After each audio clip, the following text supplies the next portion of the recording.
సంవత్సరాల తరబడి ఎన్ని మందులు వాడినా మీ మోకాల నొప్పులు తగ్గట్లేదా? ప్రాణ పెయిన్ క్లినిక్ లో అత్యాధునిక చికిత్స. నమస్తే, నేను Keshav. Welcome to Suman TV. ఆంధ్రప్రదేశ్లో గుడ్లవల్లేరు ఇంజనీరింగ్ కాలేజీలో జరిగినటువంటి ఒక ఘటన రాష్ట్ర వ్యాప్తంగా సంచలనంగా మారింది. ఆడపిల్లలు ఉండేటువంటి హాస్టల్లో ఒక దురాగతం జరిగింది. సీసీ కెమెరా అమర్చడం వలన వీడియోలు బయటకు వచ్చినాయి అనేటువంటిది ప్రధానమైన ఆరోపణ. దీనిపైన సీరియస్ ఎంక్వైరీ చేయాలనేటువంటి సంకల్పంతో ప్రభుత్వం ఉంది. అసలు ఈ ఘటన ఎలా జరిగింది, ఎందుకు జరిగింది, ముఖ్యంగా బాలికలకు ఉండేటువంటి హాస్టల్స్ విషయంలో కావచ్చు, అమ్మాయిలు ఉండేటువంటి హాస్టల్స్ విషయంలో కావచ్చు, ఎలాంటి జాగ్రత్తలు ఉన్నాయి, ఈ అంశం పైన విశ్లేషణ చూద్దాం. మనతో పాటు సిపిఐ నేత ఈశ్వరయ్య గారు ఉన్నారు. ఈశ్వరయ్య గారు నమస్కారం. సార్ నమస్కారం సార్. ఇంజనీరింగ్ కాలేజీల్లో ఈ గుడ్లవల్లేరు ఇంజనీరింగ్ కాలేజీకి మంచి పేరు అయితే ఉంది, కానీ జరిగినటువంటి ఘటన మాత్రం చాలా ఇన్ఫేమస్ ఇన్సిడెంట్ కింద మనం చూడాల్సి ఉంటుంది. ఏంటి, ఒక 300 మంది అమ్మాయిలకి సంబంధించి వీడియోలు ఉన్నాయి. ఒక అతన్ని అరెస్ట్ చేశారు. అరెస్ట్ చేసేటువంటి సమయంలో అతని కండిషన్ చూస్తే కూడా ఏదో మాదక ద్రవ్యాలు తీసుకున్న వ్యక్తిలా కనిపిస్తున్నాడు. కాలేజీల్లో ఇలాంటి ఘటనలు జరగడం ఏ విధంగా చూడాలి? గుడ్లవల్లేరులో జరిగినటువంటి ఘటన ఇది చాలా దారుణమైనటువంటి విషయం సార్. ఎందుకంటే 300 మంది విద్యార్థులు అర్ధరాత్రి 12 గంటల తర్వాత వచ్చి వీ వాంట్ జస్టిస్ అనేటువంటి నినాదాలతో తెల్లవారులు ఆందోళన చేశారు. అక్కడ ఏమీ జరగలేదని ఎస్పీ గారు సింపుల్ గా స్టేట్మెంట్ ఇచ్చేసినటువంటి పద్ధతుల్లో ఒకటి బయటికి వార్తలు వస్తా ఉన్నాయి. ఇది ఏమాత్రం కూడా కరెక్ట్ కాదు. పైగా ఇంజనీరింగ్ కాలేజీల్లో కానీ, మెడికల్ కాలేజీల్లో కానీ వరుసగా ఇటీవల చాలా ఘటనలు జరుగుతూ ఉన్నాయి. మన ట్రిపుల్ ఐటీ నూజివీడులో అలాంటి ఘటన జరిగింది. అంతకుముందు మెడికల్ కాలేజీలో ఒక ఘటన జరిగి ర్యాగింగ్ పేరుతో, ఇంజనీరింగ్ కాలేజీలో ఏకంగా ఒక పిల్లగాడే ఆత్మహత్య చేసుకున్నటువంటిది ర్యాగింగ్ పేరుతో జరిగినటువంటి బాగా జరుగుతూ ఉన్నాయి. పైగా ఇప్పుడు అరెస్ట్ అయినటువంటి పిల్లవాడు కూడా మత్తు మందులు తీసుకున్నటువంటి, అంటే డ్రగ్స్ ఇవన్నీ కూడా ఏమి అరికడతా ఉన్నామని చెప్పడమే తప్ప 24 గంటల్లో మొత్తం స్మాచ్ చేస్తామని ప్రకటనలు టీవీలో బాగా వస్తా ఉంది. కానీ గంజాయి ఎక్కడ చూసినా కూడా అమ్మడవుతా ఉంది.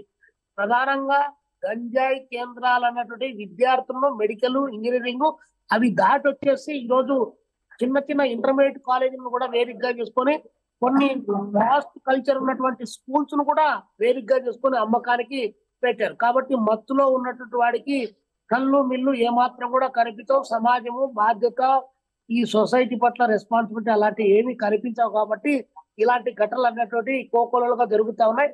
ఇది గుడ్లవల్లేరు ఈ రోజు బయటకు వచ్చింది అంతే. బయటికి రాకుండా ఇంజనీరింగ్ కాలేజీల్లో సఫర్ అవుతున్నటువంటి వాళ్ళు, మెడికల్ కాలేజీల్లో సఫర్ అవుతున్నటువంటి వాళ్ళు చాలా మంది ఉన్నారు. అసలు మెడికల్ కాలేజీల్లో ఉన్నటువంటి యాజమాన్యాలే అమ్మాయిల పట్ల చాలా దారుణంగా వ్యవహరిస్తున్నటువంటి కళాశాలలు కూడా మా దృష్టిలో 1, 2, 3 కళాశాలలు కూడా ఉన్నాయి. కాకపోతే వారు అమ్మాయిలు కాబట్టి బయటికి రాలేరు, కాబట్టి వాళ్ళ ఇష్టారాజ్యంగా జరుగుతున్నటువంటి ఘటనలు, ఘోరమైన ఘటనలు జరుగుతున్నాయి. దీనిపైన నియంత్రణ అన్నటువంటిది ఏదో చట్టంలో ఎస్పీ గారు కేసు పెట్టడం ద్వారా నియంత్రణ జరిగేటువంటిది కాదు. అసలు వ్యవస్థాగతమైనటువంటి అంశాల్లోనే అసలు ఇది జరగకుండా ఉండడానికి సొసైటీని ఎడ్యుకేట్ చేసేటువంటి, విద్యార్థులు ఎడ్యుకేట్ చేసేటువంటి కార్యక్రమం రావాలి. సరే, ఒక అమ్మాయే ఇందులో కావాలని చెప్పేసి హిడెన్ కెమెరా ఎదిగి వాళ్ళందరినీ అందులో ఇన్వాల్వ్ చేసలేదు. కానీ ఆ అమ్మాయిని ఏం బెదిరించారో, ఆ అమ్మాయిని ఏ విధంగా తీర్చారో, కాబట్టి ఇవన్నీ విచారణ చేయకుండా పైన స్టేట్మెంట్ ఇచ్చి ప్రభుత్వానికి చెడ్డ పేరు వస్తుంది. కాబట్టి మేము ఇమీడియట్ గా యాక్షన్ లేకపోయినాం అనేటువంటి ఈ కాకేమ్మ మాటలని పక్కన పెట్టి వాస్తవ ఘటనలు వెలికి తీసి రాష్ట్ర వ్యాప్తంగా అమ్మాయిలకు రక్షణ కల్పించేటువంటి ఒక విజిలెన్స్ ఫోర్స్ ను ఏర్పాటు కానీ ఒకటి, గతంలో విద్యార్థి సంఘాలు చాలా యాక్టివ్గా ఉండేవి. ఆ సందర్భంలో ఇలాంటి ఇన్సిడెంట్స్ వచ్చినప్పుడు దానికి తగ్గట్టుగా రియాక్షన్ కూడా వచ్చేది, ఒక భయం కూడా ఉండేది.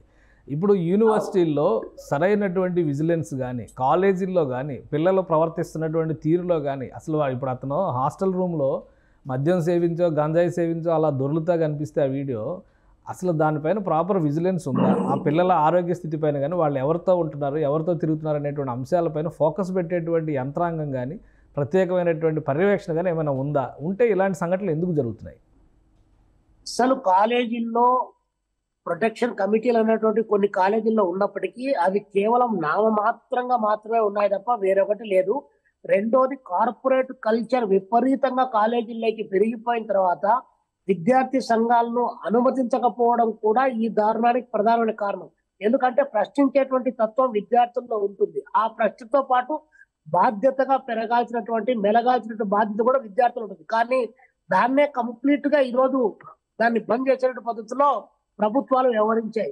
ఈరోజు ఇంకొక విధంగా చెప్పాలంటే సినిమా కల్చర్ ఏదైతే ఉందో, సినిమాల్లో హీరోయిజం అనగానే ఒక చేతిలో బీరు బాటిల్ ఉండాలి, ఇంకో చేతిలో సిగరెట్ ఉండాలి, పంచె పైకి ఎగ్గట్టాలి, అమ్మాయి జుట్టు చేతిలో ఉండాలి అనేటువంటి ఒక దారుణమైనటువంటి ఇలాంటి పనికిమాలిన కల్చర్ ను పోషించడం ద్వారా కూడా అది విద్యార్థుల్లో తీవ్రమైనటువంటి ప్రభావం పడుతుంది. శిక్షలు ఎక్కడ కూడా పడ్డం లేదు. టాప్ టు బాటం మీరు ఢిల్లీలో జరిగినటువంటి నిర్భయ ఘటన దగ్గర నుంచి ఇప్పటి వరకు మనం చూస్తే అన్ని చట్టాలే, అన్ని వాగ్దానాలే, ఇంతవరకు ఎక్కడ పూర్తి స్థాయిలో జరగలే. నిన్న లేక మొన్న కలకత్తాలో ఒక డాక్టర్ పైనే అఘాయిత్యం చేశారు. వాళ్ళు పెద్ద పెద్ద వాళ్ళు ఉన్నారు కాబట్టి ఎవరినో ఒక అనామకుని అందులో ఇరికిచ్చేసి బయటపడతా ఉన్నారు. కాబట్టి ఇవన్నీ ఏం చేసినా కూడా ఎవరు ఏం పట్టించుకునేటువంటి పరిస్థితి లేరు. పైగా మీరు అన్నట్లు విద్యార్థి సంఘాలు కూడా అడపా కొన్ని అంశాలపైన స్పందించినప్పటికీ ఇలాంటి అంశాలపైన విద్యార్థి సంఘాల యొక్క ప్రభావం వాస్తవంగానే తగ్గిందని చెప్పాలి. ఆ తగ్గడానికి కారణం కార్పొరేట్ ఎడ్యుకేషన్ అనేటువంటిది ప్రధానమైనటువంటి, అంటే ర్యాంకులు, అక్కడ సీట్లు, దాని తర్వాత ఎడ్యుకేషన్ కొనుగోలు చేయడం అనేటువంటిది ప్రధానంగా కనిపిస్తుంది. తల్లిదండ్రులు కూడా ఆ వైపున మోటివేట్ చేసింది వ్యవస్థ. ఈరోజు ప్రైవేట్ వ్యవస్థ అట్లా మోటివేట్ చేసింది. కాబట్టి ఈ సోషల్ రెస్పాన్సిబిలిటీ అనేటువంటిది నీకు అనవసరం రా బాబు అనేటువంటి పద్ధతిలోనే అక్కడ పాఠశాలలో, కళాశాలలో కూడా అలాంటి బోధన జరుగుతుంది. కాబట్టి దీనిపైన చర్చించాల్సిన పద్ధతుల్లో చర్చ జరగట్లేదు. ఆందోళన కూడా రాకుండా ఇవి అడ్డుకుంటాయి. ఒక విధంగా చెప్పాలంటే ప్రశ్నలు చంపేయడానికి కావాల్సిన ప్రయత్నం నేటి వ్యవస్థలో కొనసాగుతుంది. దాని దుర్ఘటనలే ఇవన్నీ ప్రధానంగా అమ్మాయిల పైన కానీ జరుగుతుంది సార్. రైట్. ఇంకొకటి, ఇప్పుడు ఎస్పీ గారు చాలా క్లియర్గా చెప్తున్నారు, ఇందులో అదనంగా ఇంకా వీడియోలు ఉన్నాయనేది వాస్తవం కాదు, అయినా ఫుల్ ఫ్లెజ్డ్గా ఎంక్వైరీ చేస్తాం అనేటువంటి మాట చెప్తున్నారు. సో ఇది కన్సిడర్ చేయొచ్చా? విద్యార్థినుల్లో ఆందోళనని, వాళ్ళ కుటుంబాల్లో, ముఖ్యంగా తల్లిదండ్రుల్లో భరోసాని నింపే విధంగా ఉన్నాయా ఇలాంటి మాటలు చెప్పినప్పుడు? ఇట్లా ఫేక్ స్టేట్మెంట్లు, పైన స్టేట్మెంట్లు, సూపరింటెండెంట్ ఆఫ్ పోలీస్ గా ఉన్నటువంటి వాళ్ళు వితౌట్ ఎంక్వైరీతో లేకుండా, ఫస్ట్ ఇన్ఫర్మేషన్ రిపోర్ట్ తీసుకోకుండా ఊరికట్ట జస్ట్ చెప్పి తల్లిదండ్రుల ఆందోళన చెందాల్సినటువంటి అవసరం లేదని ఇలాంటి స్టేట్మెంట్ కాదు. దీంట్లో మీ దగ్గర వీడియోలు లేవు అని చెప్పారు. లేవు అన్నటువంటి అంశాన్ని తీయండి. మీరు ఈ రోజు ఉన్నటువంటి టెక్నాలజీని పోలీస్ వ్యవస్థ బయటికి వెలికి చేయడానికి అన్ని రకాల అవకాశాలు ఉన్నాయి. అది తీసి పెట్టి తల్లిదండ్రులకు విశ్వాసం కలిగించాలి తప్ప ఊరిక జస్ట్ జరిగిన వెంటనే ఇది జరగలేదు, దీని అంతటికి 300 మంది అమ్మాయిలు బయటకు వచ్చి, ఒక అమ్మాయి అంటే వచ్చింది, ఇంకో 2 అమ్మాయిలు అంటే వచ్చారు, పోనీ అమ్మాయిలు 2-3 ఆకతాయిలు ఉన్నారు అని అనుకున్నాం. ఉన్నారని నేను చెప్పను కానీ ఉన్నారని అనుకున్నాం. కానీ 300 మంది ఆకతాయిలు ఎంతమంటే వస్తారా అండి? కాబట్టి ఎస్పీ గారు కొంచెము బాగా ఆలోచించి వ్యవస్థ పట్ల బాధ్యతాయుతంగా ఉండాలి. అందులో అమ్మాయిల పైన జరిగినటువంటి 300 వీడియోలు హిడెన్ కెమెరాలతో తీశారని చెప్పేసి ఒక పక్క చెప్తా ఉన్నారు. ఏంటి ఆయన ఏమన్నా నివారిస్తాడా? ఈరోజు సైబర్ క్రైమ్లు ఎంత పెద్ద ఎత్తున జరుగుతా ఉన్నాయి. అమ్మాయిల పైన ఎంత బ్లాక్ మెయిల్ చేస్తా ఉన్నారు. కొంతమంది పరువు కోసం, కొంతమంది చదువు కోసం, మరి కొంతమంది మనం బయటికి పోయినా కూడా ఇది మనం చెడిపోయినామంటే వేరే పద్ధతిలో బతకలేమనేటువంటి ఒక భావజాలాన్ని వ్యాప్తి చేసి ఈరోజు అమ్మాయిలను కూడా దారుణంగా హింసించేటువంటి పద్ధతిలో కొనసాగుతా ఉంటే ఒక ఎస్పీ స్థాయిలో ఉన్నటువంటి అధికారి గారు అలా మాట్లాడడం ఏమాత్రం కూడా కరెక్ట్ కాదు.